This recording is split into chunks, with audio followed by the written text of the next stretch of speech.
So here's the thing. Sony basically invented spatial audio for mainstream listeners, spent years building it out, and then Apple came along and completely crushed them, despite showing up 4 years late to the party. Wait, that's wild. Like, how do you lose when you're the first mover?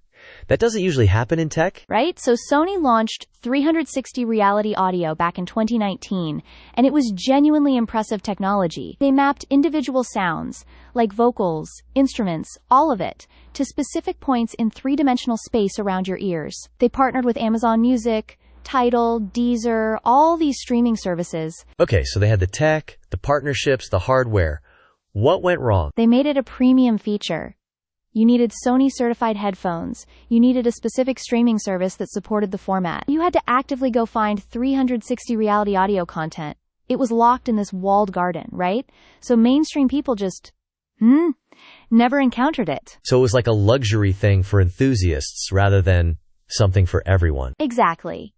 And because the audience was small, streaming services didn't invest heavily. Spotify, YouTube Music, the big players, they never committed to 360 Reality Audio at scale. So the content library stayed tiny, maybe thousands of tracks instead of millions. Artists had no reason to remix their music for something so niche. So Sony controlled all this stuff. The tech, the hardware, the early deals, but they didn't control the one thing that actually mattered. Exactly right. They didn't control the operating system. They didn't own the distribution layer. And that's where everything fell apart. Then Apple came in with AirPods Pro in 2021 and just pushed spatial audio out via a software update. No new hardware needed. Hundreds of millions of people already had AirPods. Oh wow, so it just showed up on devices people were already using? Yes, but here's the clever part. Apple didn't just add the feature. They made it feel real through something called head tracking. When you turn your head while listening, the soundstage stays anchored to the music source instead of rotating with you, like surround sound in a movie theater. So you feel it physically within seconds of putting them in your ears. Exactly. Suddenly it's not an abstract speck on a box, it's something tangible. And then Apple did the final thing. They made it free. No extra charge. Just available to the 90 million people already subscribed to Apple Music. So Sony had thousands of tracks, and Apple immediately had 75 million tracks available. Right. And here's the thing. Apple didn't even build its own audio codec. They used Dolby Atmos, which cinema engineers had been working with since 2012. So mixing engineers already understood it.